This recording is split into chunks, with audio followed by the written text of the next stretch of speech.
Hello everybody. Recently Viltrox reached out to me and asked me if I wanted to check out the new 56mm 1.7 lens they have for Fujifilm X Mount, and I thought probably not. And the reason why is because I had a whole bunch of other lenses covering that same focal length, right? But then I saw that this lens was only $140, right? That's wildly cheap, and I just had to try it. Could a lens this affordable actually be any good?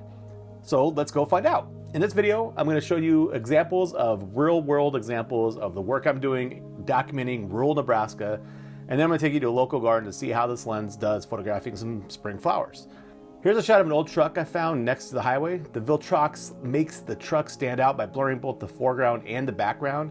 For an f1.7 lens on APS-C, the blur, it's not as extreme as it could be, but it's still doing its job. The truck stands out, and in this example, the contrast and the color rendition of the lens at 1.7 is really, really nice.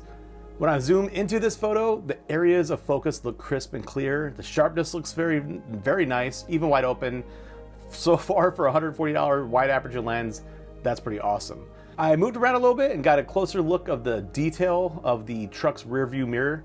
And this is at 1.7 as well, and zooming in reveals quite a bit of detail in the rust. This is impressive since this is on Fuji's X-H2, which has a 40 megapixel sensor. So it seems to me that it's capable of resolving quite a bit of detail with that sensor on the X-T5 and the X-H2. As a side note, all the photos you see in this video are edited quite a bit, just the way I do things, right? I've got some of the raw files down below for you to be able to download if you want to see how these files look straight out of the camera. And you could also edit them to see how they feel with your editing style. When I'm using a lens like this, I really like to get close and fill the frame. This shot, also at 1.7, impressed me quite a bit. The detail in the chrome is fantastic, and on the same plane of focus down here to the left, we can see that the license plate also has quite a bit of detail, and that's even at the edge of the frame. The next shot, again at f1.7, is probably my favorite of the entire video. The lens totally allowed me to fulfill my vision of what I thought it was gonna look like after editing. You can see the original raw file here. The light was kind of lame, and I knew I'd have to really push the file later to get the contrasty, moody feel that I wanted. So here it is after editing, and you can see that the file held up really well. Part of that's the sensor, but also part of it's the lens.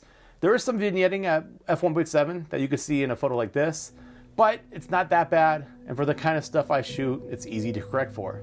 Continuing on, in photo after photo, the details look great where they matter, and the background is blurry enough to not call for attention. That's exactly what I want out of something like this. Another lens like the 56 f1.2 would blur the background much more, but for $140, I'll take this pretty easily. I moved on during the stormy overcast day and took a few more photos using the Viltrox 56mm 1.7.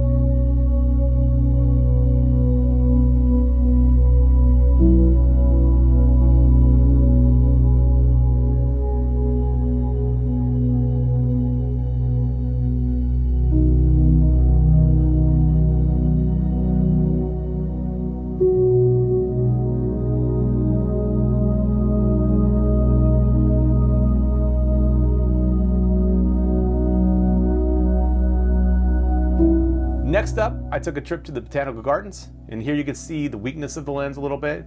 At the absolute minimum focus distance, the details are a little softer than I'd like. There's definitely less detail resolved by the lens, and you can see a slight glow in the photos.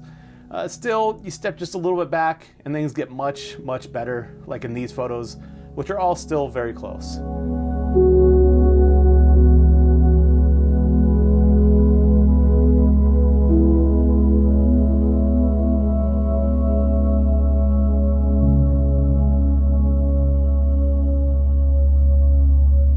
And for these kinds of nature shots, the look of the background blur is important to me. I've had some lenses render scenes with a lot in the background, and the lens renders them a little bit rougher.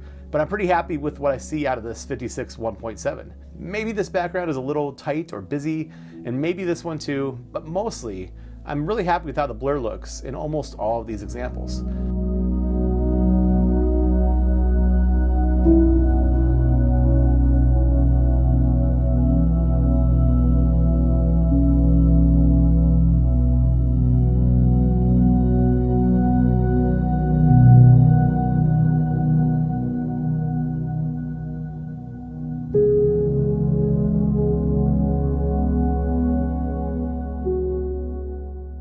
The autofocus itself is fine, but it's a little bit on the slow side. If I were using this For slow-moving people or even weddings might be okay. I think it'd do okay. For the fast-moving subjects, I bet this lens would struggle. I had to take 5 shots to get this daffodil in focus because it was a little windy. The lens just wasn't focusing as fast as I would want, but it still did a decent job. I mean, it was very windy, so I think it's gonna do okay for most purposes. And again, it's my style of shooting. It's what I'm shooting trucks and nature and stuff like that. It's not moving crazy, so it works. And ultimately, for $140, this is a no-brainer if you want to experiment with this kind of a focal length without spending much money. It's not a magical lens, and it doesn't focus very quickly, but I really like the images I took with the lens, which is awesome for something so incredibly affordable.